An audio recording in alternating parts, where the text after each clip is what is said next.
প্রিয় সপ্তম শ্রেণীর শিক্ষার্থীরা, শুভেচ্ছা নিও। আজকে আমি তোমাদের বিজ্ঞান বিষয়ের নতুন বই থেকে অষ্টম অধ্যায় শব্দের কথা এর নমুনা প্রশ্ন থেকে সংক্ষিপ্ত উত্তর প্রশ্নের সমাধান করে দেব। প্রথমে তোমাদের বলবো, যারা আমার চ্যানেলটি সাবস্ক্রাইব করো নাই তারা আমার চ্যানেলটি সাবস্ক্রাইব করবে এবং আমার সাথে থাকবে। তাহলে চলো আমরা ক্লাস শুরু করি। বিজ্ঞান অষ্টম অধ্যায়, পৃষ্ঠা নং 89, সংক্ষিপ্ত উত্তর প্রশ্ন। 1. শ্রাব্য ও অশ্রাব্য শব্দের মধ্যে পার্থক্য কি? 2. শ্রুতিপূর্ব ও শ্রুতিউদ্ধর শব্দ কাকে বলে? 3. নয়েজ ও সুশ্রাব্য শব্দের মধ্যে পার্থক্য কি? এবং সর্বশেষ 4. সকল কম্পাঙ্কের শব্দ আমরা শুনতে পাই না কেন? চলো এখন আমরা এই 4টি প্রশ্নের সমাধান দেখে নিই।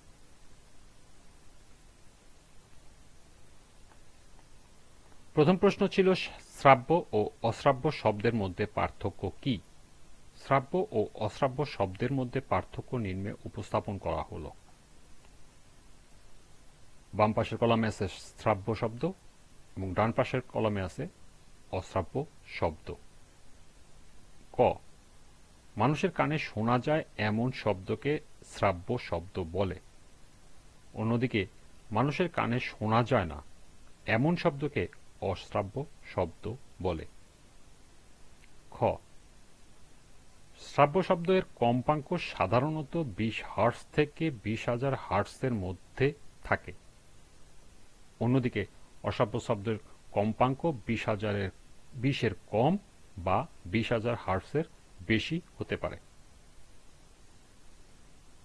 গ. শ্রাব্য শব্দগুলো আমাদের শ্রবণ অঙ্গের জন্য সংবেদনশীল। অন্যদিকে অশ্রাব্য শব্দগুলো মানুষের কানের শ্রবণ সীমার বাইরে থাকে। শ্রাব্য শব্দের উদাহরণ হল গান, কথা, পাখির ডাক ইত্যাদি। অন্যদিকে অশ্রাব্য শব্দের উদাহরণ হল আল্ট্রাসাউন্ড, ইনফ্রাসাউন্ড ইত্যাদি।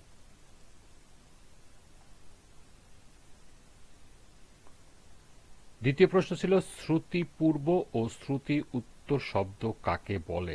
আমি এই প্রশ্নের উত্তরটা একটু ব্যাপক আকারে দিয়েছি, তোমরা ছোট করে লিখতে হবে তোমাদেরকে। কিন্তু যদি এটা কোনো সৃজনশীল প্রশ্নের মধ্যে 3 বা 4 নম্বরের ভিতরে থাকে তখন তোমাদেরকে একটু বড় করে লিখতে হবে। সেই আঙ্গিকে আমি এই প্রশ্নটা একটু বড় করে দিয়েছি। এটা তুমি 3 নম্বরের জন্য উপযোগী। তোমরা 2 নম্বরের জন্য সংক্ষিপ্ত উত্তর প্রশ্নের জন্য একটু ছোট করে লিখবে।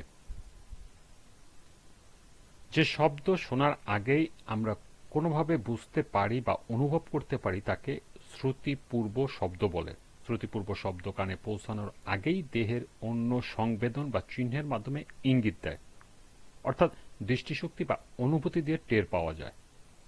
যেমন, দূর থেকে দ্রুতগতির ট্রেন আসছে, কান স্পষ্টভাবে শোনার আগেই মাটি কাঁপে বা বাতাসের চাপ অনুভূত হয়। বাজ পড়ার আগেই আকাশে বিদ্যুতের চমক দেখা যায়। যে শব্দ শুনে যাওয়ার পরেও কানে প্রতিধ্বনি বা কম্পন হিসাবে অনুভূত হয় তাকে শ্রুতি উত্তর শব্দ বলে। শ্রুতি উত্তর শব্দ থেমে যাওয়ার পরও কানে তার প্রতিক্রিয়া কিছু সময় ধরে অনুভূত হয়, অর্থাৎ কানে কম্পন বা প্রতিধ্বনি হিসাবে অনুভূত হয়। যেমন, উচ্চ গলার মাইক বাজানো বন্ধ হয়ে গেলেও কিছুক্ষণ কানে ঝাঁঝা শব্দ শোনা যায়। টানেল বা পাহাড়ে চিৎকার করলে শব্দ চলে যাওয়ার পরও প্রতিধ্বনি হয়ে ফিরে আসে। 3 নম্বর প্রশ্ন ছিল, নয়েজ ও সুশ্রাব্য শব্দের মধ্যে পার্থক্য কি? নয়েজ ও সুশ্রাব্য শব্দের মধ্যে পার্থক্য নিচে উল্লেখ করা হলো। বাম পাশে আছে নয়েজ, ডান পাশে হলো সুশ্রাব্য শব্দ। ক.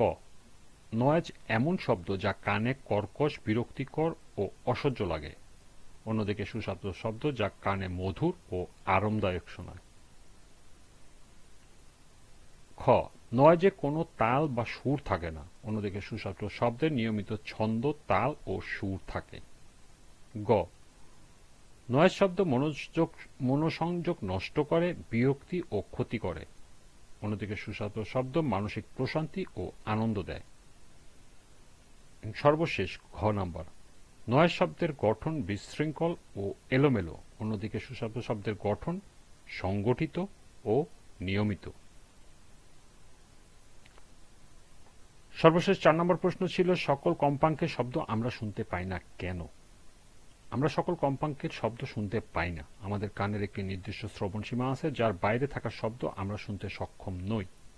কানের ভিতরে শ্রবণযন্ত্র নির্দিষ্ট সীমার শব্দের মধ্যেই শব্দের কম্পন গ্রহণ ও অনুবাদ করতে পারে।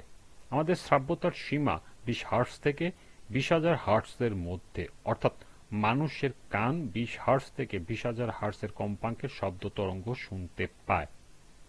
20 হার্টজের থেকে কম কম্পাঙ্কের শব্দকে ইনফ্রাসাউন্ড এবং 20,000 হার্টজের চেয়ে বেশি কম্পাঙ্কের শব্দকে আল্ট্রাসাউন্ড বলা হয়। এই শব্দগুলো মানুষ সরাসরি শুনতে পায় না।